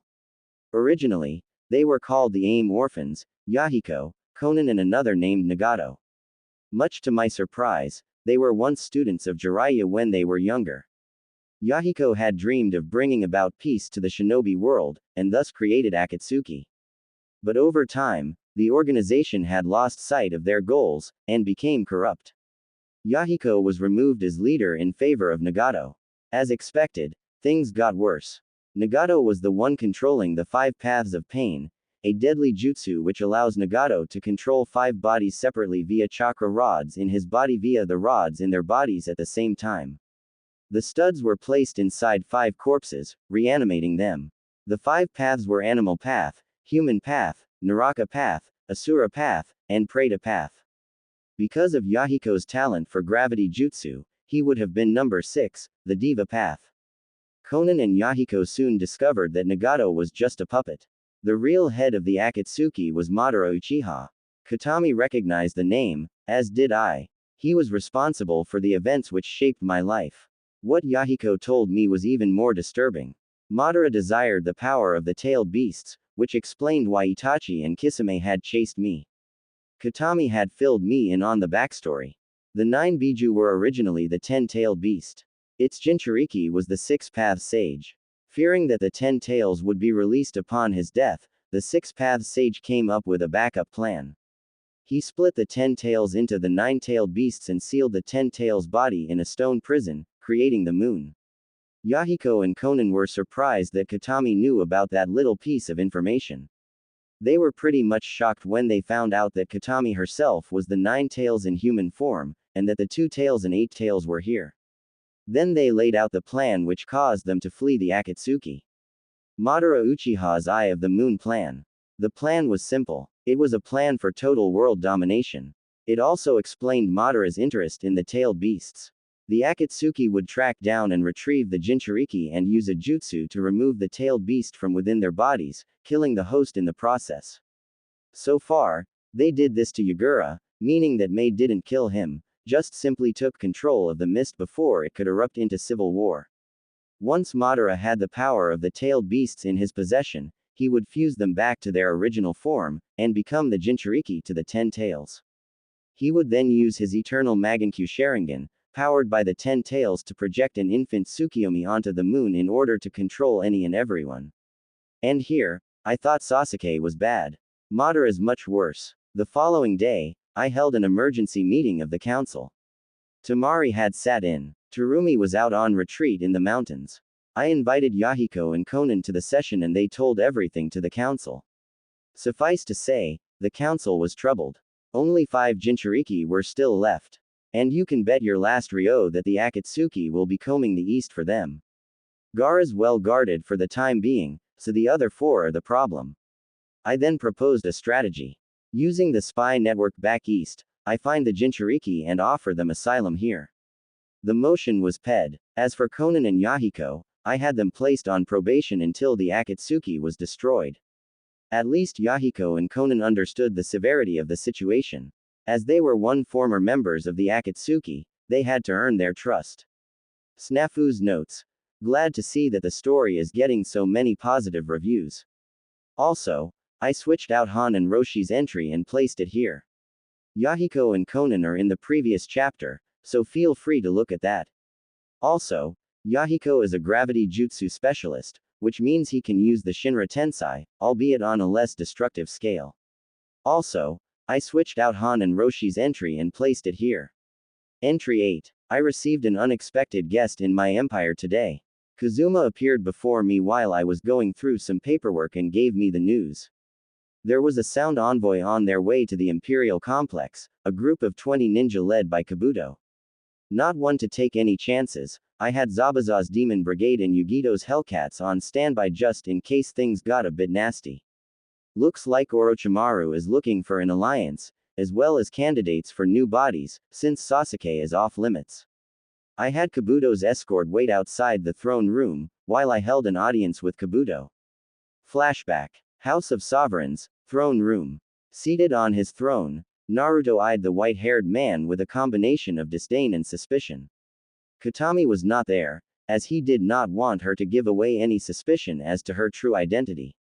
The cage-style hat was on his head, effectively hiding his face. Not to take any chances, his face was concealed by his mask. Kabuto Yakushi took a knee, head bowed. Your Imperial Majesty, he began, may your reign be a long and prosperous one. My name is Kabuto Yakushi. I represent Odogakure, the village hidden in the sound. I bring greetings from my master, Lord Orochimaru. Using his chakra to disguise his voice, think Naruto speaking in Wesker's voice, Naruto responded. So what business does your master want with me? Lord Orochimaru has been monitoring the events that have transpired here in the West with great interest, Kabuto said. He is especially impressed that you have united the lands in so little time. He has sent me here to discuss terms of an alliance between your empire and the Sound. Naruto leaned back on his throne. Tell me, Yakushi, what would I gain should I ally myself to the Sound? You would have the backing of one of the most powerful ninja in the East, Kabuto said. Despite our small numbers, you would mostly benefit from Lord Orochimaru's guidance.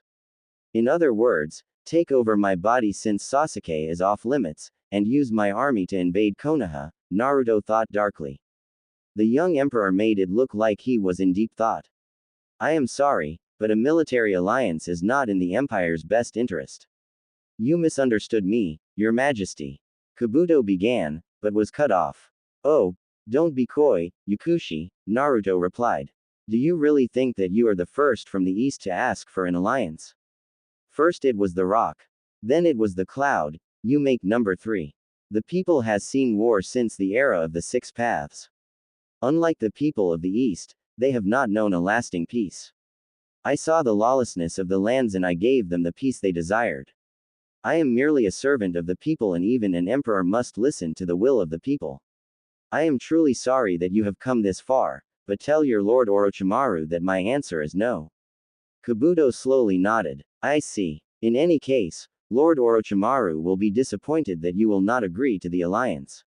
I thank you for your time, Your Majesty. With a wave of his hand, Naruto excused Kabuto. As soon as Kabuto was out of the room, General Kazuma of the Shadow Company emerged from, quite literally, the shadows. That went well, Kazuma said. Even better than expected. Have your men tail them, Naruto replied, removing his mask and returning to his normal voice. Make sure that they are on the first boat out of Kimen. I don't trust him, or the snake. Why? What did Orochimaru did to you? Orochimaru killed my mentor, and grandfather to Maru Sarutobi, Hiruzen Sarutobi, Naruto replied as he rose from his throne. Between the snake and Konoha. I hate Orochimaru more. See to your orders, Kazuma. Kazuma bowed. Right away, my lord. End flashback. I was tempted, honestly tempted to kill Kabuto and declare war on Orochimaru. But I held back. Killing Orochimaru would bring complications that would haunt me later on. Kazuma would later report that Kabuto and his sound envoy had returned back east without incident. Entry 9. Takuma was invited to a martial arts tournament in T country.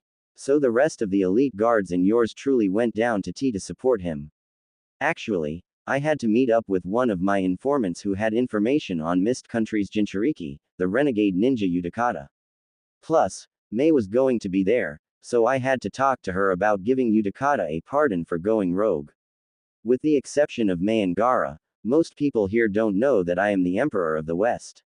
All they knew about the elite guards is that they fought alongside the Emperor, and one of them would be competing in the tournament.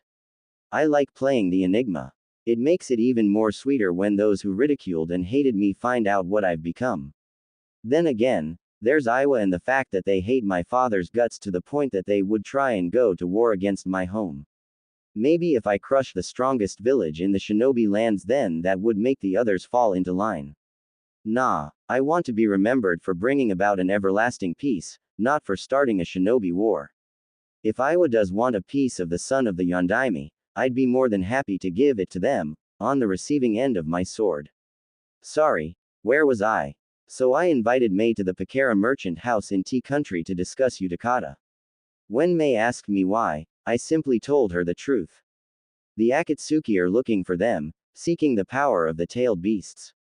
My plan is to simply intercept them to protect them and to give them a home, a place where they can belong, to live their lives in peace. That pretty much cinched it for Mei, so she issued a pardon for Utakata on the spot. The tournament lasted 3 days.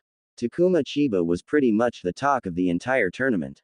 Before it began, Takuma declared that he was doing this in honor of his emperor. I simply told him, do it for yourself, show the East what the Chiba clan can do. At least he's humble and modest to a fault. On the first day of the tournament, I noticed someone in the audience watching me. It was Tenten. Who else would wear her hair like that? From the look of things, she was promoted to Junin. Excusing myself from the guards, I decided to take care of this personally. I left the arena, knowing full well that Tenten would soon follow. Flashback. Longcoat floating in the wind, Naruto made sure his mask was secured on his face, the cage-style hat in place before retrieving a scroll from his coat. Unrolling it and smearing blood on it, the scroll activated, and his sword emerged from the parchment. Naruto picked up the sword by its scabbard, relishing in the weight of the weapon. The weapon was, according to Sanshi, an O-katana. The O-katana is an older version of the standard katana, designed for somewhat taller samurai so they can use their height to their advantage. Naruto had found the weapon while returning from a successful campaign. While returning to Kimen City, Naruto was traveling through the Laja Mountains, having cinched the northern half's loyalty when he came across a hidden cave. That was where he had found the sword, along with 300 chests, each filled with golden bricks. The sword was definitely something that caught Naruto's eye. Later, Naruto would swear that he was drawn to the sword. He retrieved it and had his army to retrieve the gold, which would later be used to finance his southern campaign, and to rebuild the war-torn continents once the war was over. Some he gave to his soldiers and clan heads as bonuses and hazard pay, most of it went into the imperial treasury, and Naruto kept the rest. The sword, however, was something that Sanshi took an interest in. It had belonged to a powerful warrior, who had forged the weapon from metal retrieved from a falling meteor, the blade itself being razor-sharp and indestructible. That was when Sanshi had taken Naruto on as his apprentice in the samurai arts. The sword, as Naruto had found out, also had the ability to split into twin swords, making it an even more deadlier weapon in his hands. Naruto sensed movement from behind him, and smiled. Tenten has arrived. Either you're pretty brave, or pretty reckless to come alone, Naruto said as he turned around, facing his newest opponent. I could say the same for you, Tenten replied, sword drawn. You're pretty infamous in Konoha. So I've heard. You're the fourth encounter I've had with the leaf, Naruto replied, eyeing the Junin vest she wore underneath. She's in her allied shinobi forces uniform rather than her Shippuden outfit. He removed his longcoat and placed it to the side before drawing his sword and rested the scabbard alongside a tree. Tenten eyed the sword. Now that is a very nice sword. You any good with it? Naruto smiled. I was trained in both the samurai arts and in kenjutsu. So yeah, I'm good with the sword. You may be good, but I'm the best when it comes to weapons, Tenten said as she shifted into her stance. Okay, then, Naruto replied as he went into a very basic kendo stance. Let's dance. End flashback. Tenten improved. A lot, I must admit. Too bad I was kinda toying with her for most of the battle. So I was feeling a bit sadistic and I slapped her repeatedly with the flat of the blade, hoping to get a reaction from her. It worked. She got pissed off enough to try the same trick she did with Tamari. Can you say, deja vu? I think Tamari would be laughing Harif when she found out that I blasted Tenten with Deadly Tempest. But I was at least nice enough to drop Tenten off at the local hospital instead of leaving her there in the forest. Entry 10. Rock Lee and Neji Hyuga showed up the following day. Both had been promoted to Junin, it seems. While Neji looked after Tenten, it was up to old bushy brows to uphold the honor of Team Guy. In the meantime, Takuma had breezed through the tournament. The only opponent that gave him a problem was the taijutsu expert from Iowa. Needless to say, Chiba's opponent was very pissed when he lost. So much so that he tried to ambush Takuma with myself and the other elite guards present after the second day. No, we didn't kill them, just sent them to the hospital with a wide ornament of broken bones and cuts, just to show that we were the wrong people to pick a fight with. It was after the second day of the tournament that Rock Lee showed up. Flashback. Tea Country, evening. The elite guards were at the local restaurant while Naruto decided to take a walk along a grove. The Emperor was dressed down in his standard uniform that he wore during the Unification Wars, the same uniform that he had on when he killed Hidan and Kazuku, but with one major difference. Rather than the cage-style hat, he switched to a bandana. The face mask remained on his face. Naruto knew that Rock Lee was tailing him. That was a given, but he had given him the slip when he entered the grove, so now the roles were reversed. Naruto was tracking him. Hey. Looks like Mr. Youthful is now a Junin as well, Naruto thought as he noticed the Junin vest on Rock. Still can do better than that crappy spandex. Deciding that this little game has gone on long enough, Naruto decided to confront his former comrade. Rock Lee, 1/3 of Team Guy. Second Green Beast of Konoha. It's a honor. Rock Lee spun around, and saw Naruto leaning up against a tree, hands in his pockets, shoulders slumped. From the look of things, he was alone. And you've attacked several teammates and comrades from the Leaf. That is most unyouthful. In my defense, they initiated combat when they challenged me, Naruto replied, standing straight up. I was merely defending myself. You've been making a name for yourself, Rock Lee said, slowly sizing up his opponent. Despite all of that, you did save Captain Sarutobi. I'll take that into consideration when I take you in. You can try, Naruto replied. But, it won't be that easy for you. I hear you're a genius in taijutsu. I'm an expert in the style myself. He shifted into his stance, think Kazuya's fighting stance. So come on, Green Beast. Show me your stuff. That cinched it for Rock Lee. Yosh, you are indeed a worthy opponent. He went into his Guken stance. This will be my most youthful performance yet. I wouldn't hold my breath on that, Naruto thought darkly. End flashback. I took bushy brows to the brink in our little battle. He ended up opening 3 lotus gates and removing his weights. I decided to unleash a brand new taijutsu technique that I've been working on. The Shadow Dancer. Similar to my click Uzumaki formation and combo, only difference was instead of using my clones to attack, I used chakra-powered speed and power to smack Lee repeatedly. Katami was right about thing. You can't dodge what you can't see. With the defeat of both Tenten and Rock Lee, it was only a matter of time before Neji would appear. And given the fact that the pompous little shit threatened me with death should I return, I had a serious bone to pick with him. Entry 11. Takuma had won the tournament. Big surprise. At least the others were entertained, not to mention they won a pile of Ryo for betting on Chiba. As Takuma fought, I felt the killer intent radiating in my direction. At the opposite end of the stadium, was Neji himself. His Byakugan was activated, and he was glaring at me. Sorry, Hyuga, but you won't see any red chakra in me. I freed Katami, but no one from Konoha doesn't know about that little tidbit just yet. Following the ceremony in which Takuma was crowned, Neji made his move. He called me out on the stadium's letdai. Snafu's notes. The letdai is a training platform. The best example of this is from Mortal Kombat, Deadly Alliance intro in which Shang Tsung and Quan Kai double-team Liu Kang. Flashback. Neji Hyuga stared impavely at the disguised Naruto. The same man that had killed two S-ranked criminals belonging to the most infamous organization of missing ninja, we well as bested several clan heads and high-ranking Chunin and Junin, his teammates included. It was while he was at the hospital looking after Tenten that Rock Lee was brought in. He had fought the man in black and had lost. That, to Neji, was impossible. Rock Lee was the same as him, a prodigy.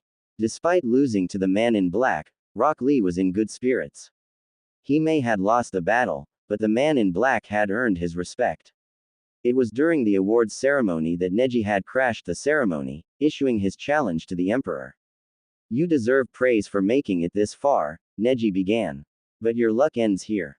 As it is fate for me to be a member of the branch family of the Hyuga, fate has deemed me as the winner. I will defeat you and bring you back to Konoha. Naruto frowned. Neji had never gotten over that crap about fate. Then again, he said the same thing when he was banished. I never got this far by living my life bound to fate. Fate and honor are designed for one thing. They are designed by weak people to keep the strong in line. There is no such thing as fate. There is only choice. The choice to do what is right. The choice to make your own destiny. Neji's eyes were alight with anger as he activated his Byakugan. You lie. No one can change their fate. There was one who said the same thing, but he turned out to be a demon in disguise. You will see soon enough. I will show you why I am considered the best in the Hyuga clan. Oh, that's it, Naruto thought. If the beatdown I gave him back during the Chunin exams was bad, I'm gonna do worse here. Sighing, the former Konoha ninja cracked his knuckles. At first, I was just going to fight you. Now, I'm gonna kick your. To his elite guards and the judges, he barked out, leave us.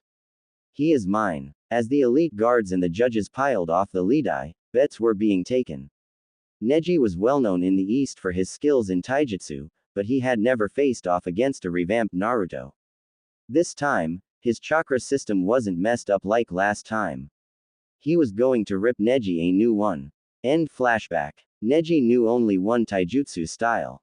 I know too. And since the shadow dancer technique was so nice, I did it twice. When Neji attempted the 64 palms, I let loose with the shadow dancer. And just to be a total, each time I hit him, I struck his chakra points. Yeah, I admit it. I was a total jerk when we fought. I had seen the Jiyuken in action many times back in Konoha. When I was chased by the villagers, I was on the receiving end of it by some unruly Hyuga who had too much to drink and wanted to take it out on the Kyubi brat. As he slipped into unconsciousness, I left him with a parting shot. You claim to be the best, but you fell like the rest. Entry 12. No one from Konoha attacking me today. Good thing too. Something else did happen, though, despite me being on the tail end of this inspection tour. I heard reports of Iwa having not one, but two Jinchuriki, both former Iwa ninja who had resigned and decided to wander. It took me a while, but my spy network came through. The ninja in question were Roshi and Han, Jinchuriki to the four-tailed monkey and five-tailed dolphin horse respectively. The bad news was that they were both being pursued by the Akatsuki. But even bad news can be a blessing in disguise.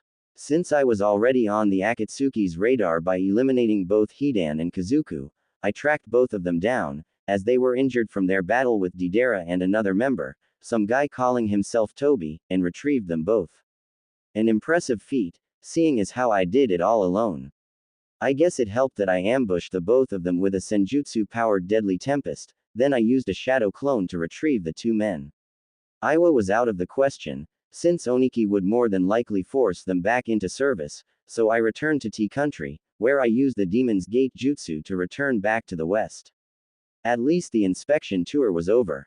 There, Han and Roshi had regained consciousness inside the guest quarters of the Imperial Palace. Yugito and B were there to greet them when they woke up. After making sure that they were fed, I summoned them to the House of Sovereigns. Flashback. House of Sovereigns, Imperial Complex. Rather than meet the two Jinchuriki inside his throne room, Naruto had them led to his office, where he was just finishing up the pile of paperwork detailing the condition of his empire. Katami was with him. The humanized form of the Nine Tails was scanning a document when Yugito led Roshi and Han inside the office. Almost immediately, Yanbi and Gobi went nuts. Katami saw the looks on their faces and knew what that meant. Roshi, former ninja of Iwagakure no Sato, Jinchuriki of Yanbi, the four-tailed monkey.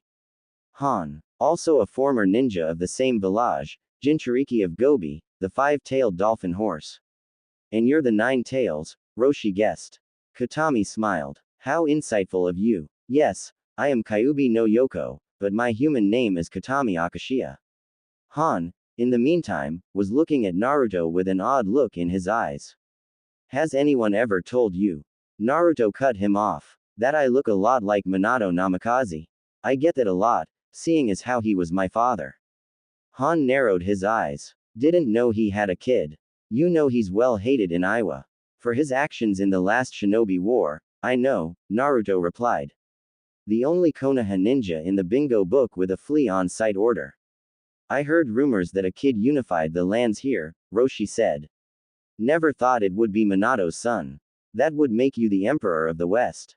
It was you that saved the both of us. Naruto nodded. Yes, on all counts. Take a seat. I'll tell you the entire story of how I ended up here. It took Naruto 10 minutes, but he laid it all down. From his childhood to being banished in the aftermath of the Sasuke retrieval mission to uniting the country under his rule. Even Roshi and Han were shocked to find out that he was banished not only for being the container of the Nine Tails, but for simply doing his job. The kid is telling the truth, Gobi concurred. As crazy as this sounds, he's telling the truth. He is not lying, Yanbi seconded. Han leaned back in his seat. Attacking a child for something not in his control. Such a disgrace. Banished for doing your job. If anything, the Uchiha should have been the one banished. Roshi nodded. Indeed. And the council's been blocking your progress despite your devotion to the leaf. Naruto nodded. He then changed the subject. Have you ever heard of the Akatsuki? The two men nodded. The Akatsuki are gathering the Jinchuriki for something big, Naruto explained. My spies have been sending me reports about their motives. Does the name Madara Uchiha ring a bell? Both men nodded. Naruto explained that Madara was the mastermind behind Akatsuki, and that he wanted the power of the tailed beasts for his Eye of the Moon scheme, of which Naruto had explained to both men. So far, Naruto had remained one step ahead of the organization of S-rank missing ninja. His interference in their attempts to capture Roshi and Han was another wrench tossed in the gears. So you saved us from the Akatsuki? Roshi asked. Yup. Naruto nodded. In this case, the Jinchuriki should be united against the Akatsuki. They sent Itachi Uchiha and Kisame Hoshigaki to capture me when I was younger. They both failed. I rescued Yugito from them and offered B and his brother sanctuary within the empire. The people know about my past and do not see me as a demon or a monster. They even seen Katami in her true form and did not run away. What are you offering? Han asked. Sanctuary within the empire, Naruto said. Protection from the Akatsuki and all your enemies. You can settle anywhere you wish. Even become a leader of a village. But the time will come where we must take a stand against the Akatsuki. And what do you want in return? Han asked. Your loyalty. That's all I ask. If you wish to return back east, then I will not stop you. What do you say? Seeing as how they had nothing left for them back east, they chose to stay. Okay, Lord Namikaze, Roshi said. I accept your offer. I would like to wander around a bit, get my bearings straight. Naruto nodded. Of course. He then turned to Han. What about you? I'm more at home in the mountains, Han replied. There's several mountain villages in the Laja Mountains north of here, Naruto explained. Daimyo Toto said she needed some help in one of the villages. Said that their village elder had passed away and they need a new leader. Are you up to the task, Han? Han nodded. Naruto smiled. Good. Welcome to the Western Empire. End flashback. Entry 13. Han and Roshi fit in pretty well. Well, actually, Roshi has taken to wander in the southern region, hanging around in either South Ichiyama or Tears Point, while Han made his home in the mountain town of Yuto. When I visited Daimyo Toto, she was happy to say that Han had taken his role as protector very well. Of course, I had to see for myself, but after making a trip to the village, I saw it for myself. Roshi had told me that Han had a chip on his shoulder the size of the Hokage monument over how he was treated. Can't say I really blame him, since it was the same with me back in Konoha. I can honestly say that Han had found the peace he had long sought.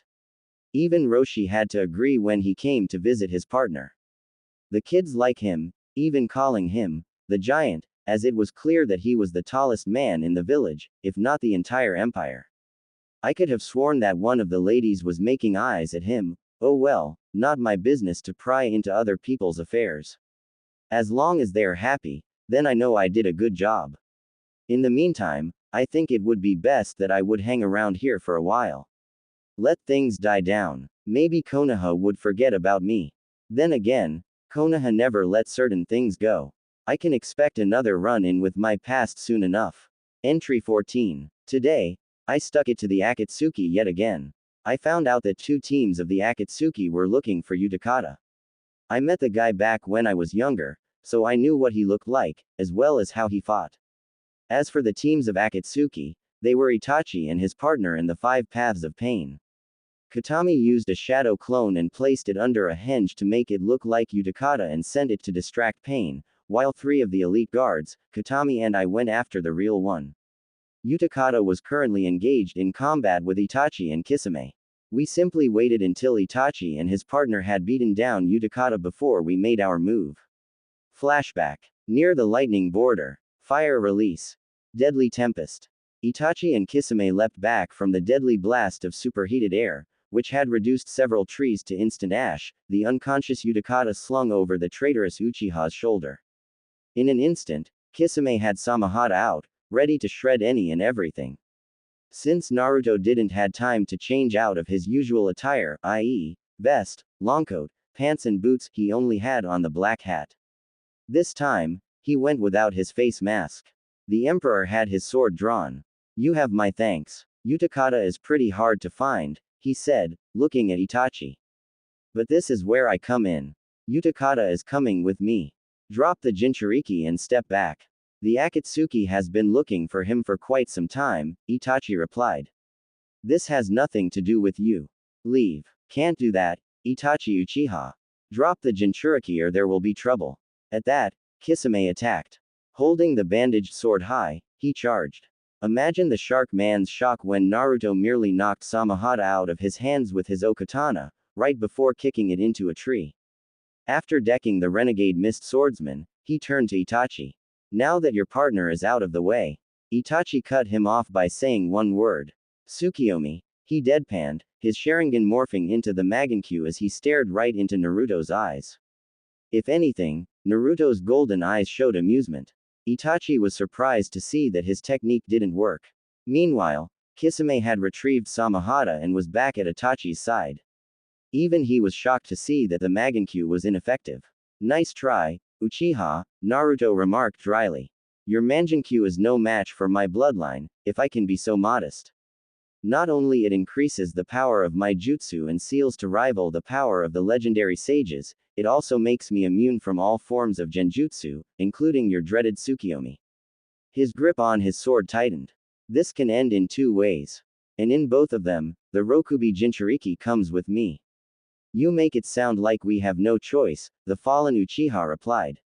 You don't, Naruto said as he prepared for battle. It's my way, or, screw it, it's my way. End flashback. It was a 2-on-1 match between yours truly and the two Akatsuki. Katami and the elite guard had retrieved Utakata and his student, a woman named Hotaru who had came across the battle. Anyone would have been crazy to take on two SCL missing ninja by themselves, but then again, I'm not your average warrior. Kisame was easy to dispatch. Oh, did I forgot to mention that my sword was indestructible, and almost hacked Samahata into pieces. That forced the sword to absorb Kisami's chakra, which drained him to the point where I could easily drop him. Then I fought Itachi. Hard to believe that he murdered his clan just to test his skills. No wonder Sasuke was so screwed in the head. Since his Sharingan proved to be ineffective against me, Itachi went for his Anbu-issued katana. Now this was starting to get very interesting. I guess I should mention that my sword has a real interesting technique, it can split in two. The look on Itachi's face was priceless.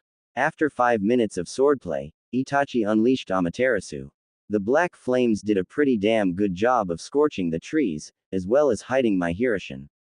I ended the battle by wrapping Itachi up with chakra chains. Sheathing my sword, I saw that the elite guards had left the scene with my prize. Turning to Itachi, I left him with a parting shot. Your life is yours still, Itachi Uchiha. But the next time we meet, you will die. As I turned from the two Akatsuki, I stopped and turned around. Hiding in the brush were 3 ninja. 2 were living hives while the other had chakra which reminded me of old man Sarutobi. Asuma Sarutobi and the Aburame, Shibi and Shino. I looked dead at Asuma and wondered if I should pick a fight with the old man's son and the 2 Aburame. I decided against it and left the scene, leaving 2 unconscious Akatsuki and 3 bewildered Konoha ninja. The clone that Katami had used to distract the 5 paths of pain vanished, its job done. Back west, Utakata regained consciousness the following day. There, I told him everything, about the Akatsuki's motives and my own plans in dealing with them. Utakata was surprised, who wasn't, when he found out that I was now the emperor, but he was no fool. A chance of a fresh start with his student was too much to pee up. He agreed to my offer of sanctuary within the empire. Konohagakure no Sato, the following day. Upon their return to the village, Asuma Sarutobi, along with Shibi and Shino Aburame headed straight to the Hokage Tower to deliver their report. Asuma had been released from the hospital the previous week, and was ignored patrol duty so he could get back into the niche of things. Instead, he and the 2 Aburame stumbled upon Itachi and Kisame near the lightning border and witnessed a confrontation with the man in black over Utakata. Only the shinobi half of the Konoha Council was present, as Tsunade had ordered the civilian half to leave, as she was getting tired of their rampant stupidity, especially from Asuna Haruno. The civilian council wanted to place Jiraiya inside the bingo book as an S-ranked missing ninja, but Tsunade had refused. When they did it regardless, placing the Toad Sage as an S-ranked criminal with a retrieve on-site order, the Fire Daimyo was furious. Tsunade had suspended the civilian side of the council for a month without pay, while the Fire Lord reduced Konoha's military aid by half and sent their B and A-ranked IGN ments to win country for the next year. Jiraiya was no traitor, as the Toad Sage was in contact with the Fire Daimyo himself, and was granted immunity after leaving Konoha. Suffice to say, Jiraiya was taken out of the bingo book almost immediately. Even Danzo was against the council's move, which was surprising to most people. After all, Jiraiya was more useful alive instead of dead. Tsunade and the shinobi half of the council listened to the report with great interest of the confrontation with the man in black in the Akatsuki. Also present was Sasuke Uchiha, recently promoted to Junin. It was through his hard work, not because of his name, that Tsunade finally relented and allowed him to take the Junin exams. But Sasuke knew that Tsunade despised him for his role, which led to Naruto being banished. Sasuke was also interested in the man in black. He has, after all, came out victorious against the best Konoha had to offer. Now, he fought his brother and his partner and had soundly defeated them in battle. So it's true, Tsunade said. The Akatsuki are gathering the Jinchuriki. She only hoped that Naruto was safe. Jiraiya was no help, since he has deprived the Leaf his spy network. That can prove to be a problem for the Akatsuki, Shikaku Nara pointed out. Yugito ni, the container for the two tails, has disappeared following Uzumaki's banishment. And just recently, Han and Roshi have also vanished. The Akatsuki did not intercept them. If anything, I'm willing to bet that the man in black has something to do with those incidents. Sasuke winced. Uzumaki. He still blamed himself for his attempted defection. Naruto was banished for simply doing his job in bringing him back. He kept his distance from Kakashi and Sakura. Kakashi had pretty much abandoned Naruto, while Sakura still called for his death behind Tsunade's back. In the months following Naruto's banishment, even he saw that things had went bad for the Leaf, despite what the civilian council had said. Konoha had lost every single trade agreement and alliance it has forged because of his former teammate and has become a virtual pariah in the shinobi community. Iruka Umino was dead, having committed suicide in the months following Naruto's banishment. Like the others, he had forsaken Naruto in his time of need. It was Sasuke who had found his body, having slit his wrists with a kunai, unable to live with the guilt of betraying Naruto. Sasuke covered up the suicide in his official report, claiming that Iruka had simply lost the will to live. He was buried in the Konoha graveyard. Only Tsunade knew the truth. Iruka had left behind a suicide note. All it said was, "I'm sorry. He deserved better. We do not deserve his forgiveness. We all abandoned him in his darkest hour." On Tsunade's orders, Sasuke incinerated the suicide note. Tsuki and Ayame's business were hit hard in the following months. When confronted by Asuna Haruno, they refused to recant and declare Naruto a demon. The civilian council, led by Haruno, had virtually boycotted their ramen shop. In retaliation, Tsuki and Ayane closed down and moved to Wave Country, where the people welcomed them with open arms. Sasuke had heard that Ichiraku's was doing a lot better than it did back when it was in Konoha. The man in black has proven to be a worthy adversary, Asuma continued. We also gained some new information regarding him. Such as, Shuza Akamaiki prodded. He has a bloodline, Shino said. He didn't say its name, but gave a detailed description as to what it can do. Captain Sarutobi stated in his report in regards to the confrontation with Hidan and Kazuku that Hidan's immortality was nullified with his seals. It's the most logical conclusion that the man is a top-notch seal master, of which he verified when he fought Itachi Uchiha and Kisame Hoshigaki. He said that not only his bloodline boosts the seals' effectiveness, Asuma continued, but casting genjutsu on him would not work, as his bloodline makes him immune, as Itachi failed to pull him into Tsukiyomi. It also nullifies the Sharingan's ability to copy jutsu. Lastly, his bloodline also allows him to cast senjutsu level jutsu. No wonder why my Sharingan didn't work, Danzo thought, remembering the confrontation at the ruins of Chiraku's temple. But this boy is proving to be even more interesting every time I hear about him. I was careless the last time. He is a perfect candidate for being Konoha's ultimate weapon. Next time I see him, I will take him down. After defeating both Uchiha and his partner, he started to leave with his entourage, but he stopped and looked right at me, Asuma noted. His face? Did you see his face? Koharu demanded. Asuma shook his head. No, not his face. I saw his eyes. They were the color of pure gold. Then he turned and walked away. He had what he came for, so fighting us would have been moot. The bloodline could have something to do with his eyes, Shibi said. But that is just an estimated guess at best. Lady Hokage, this is very unnerving news, Hanmura said. We should place this man in the bingo book as AA ranked criminal with orders to retrieve on sight. Whoever this man is, he has not killed any Konoha ninja, the Godime replied. And you know the law, Mitokado. Unless a Konoha ninja dies at his hands, then we cannot place him in the bingo book. I honestly think that the civilian council's stupidity is rubbing off on you and Kaharu. Ignoring the blubbering advisors, Tsunade continued. My order still stands. Find him and bring him in. I don't care if you have to use diplomacy or brute force. At that, Sume Inuzuka smiled. After seeing the failed attempts of both generations of the Inoshika Cho trio, Team Guy and Danzu's root Anbu, the feral clan head was itching for a chance to fight the mystery man. It had been a while since the elite Junin had a good match, and she felt that the mystery man could give it to her.